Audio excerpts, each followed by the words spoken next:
Hi, Grace Point. My name is Jay Martin. I'm one of the elders here at Grace Point. And during this COVID crisis, Terry has asked us to take some time and think about what God has been teaching us during this time and to share it with you.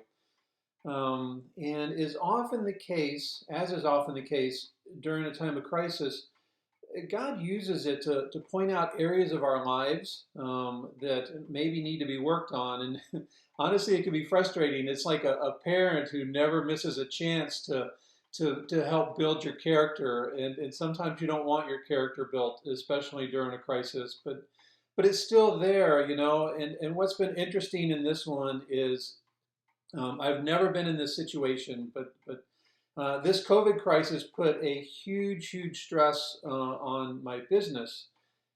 And you know, you think you've turned everything over to God, and you hit that stress, and you fall back to your own strength and your own desire to fix it, and all your focus and all your effort is coming up with solutions yourself.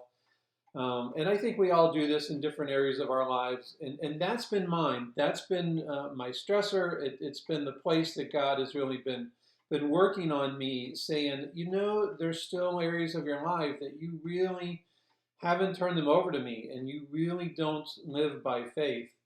And, you know, I don't like it, but I think it's been really good for me. I think this has been a growth process. You know, I have good days and I have bad days, and but I'm coming around and turning that over to Christ and growing in my faith. And I think that's something that it's not an encouraging thing during these times, but it's an important thing during these times. And God uses these times to really help grow us so we come out the other side stronger and with a better foundation. And so I've struggled with that. And then I've also, of course, struggled with being frustrated with myself. And it was very comforting to me. In Life Group, we were reading in Matthew 26. It's when Christ is telling his disciples he's going to be crucified. And Peter, and he says all of them are going to fall away. And Peter says, no, no. He says, even if all fall away on account of you, I never will.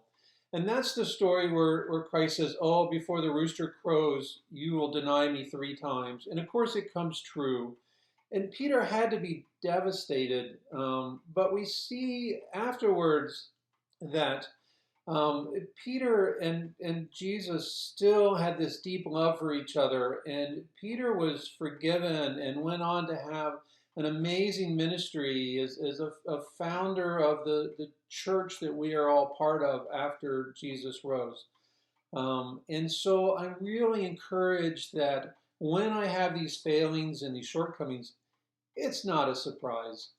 God knows it's coming and He sees it coming.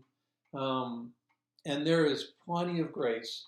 God wants us to grow from these things, and He wants us to know that He still loves us, and He wants us to get up afterwards, and He wants to go out and do the ministry that He's laid out for us. And that was just so encouraging to me to realize that this great apostle and this man who I have so much respect for had such a difficult time, and I can really relate to that, and I appreciate that I can understand the grace of Christ. And so my encouragement to you is not only to look at this crisis, we're far enough into this to really sit down and look at, well, what's God really working on me, trying to teach me during this, but also to understand that whatever it is, God knew it was coming, and there is grace and love and peace to you. And God just wants to help you grow and to be more like Him.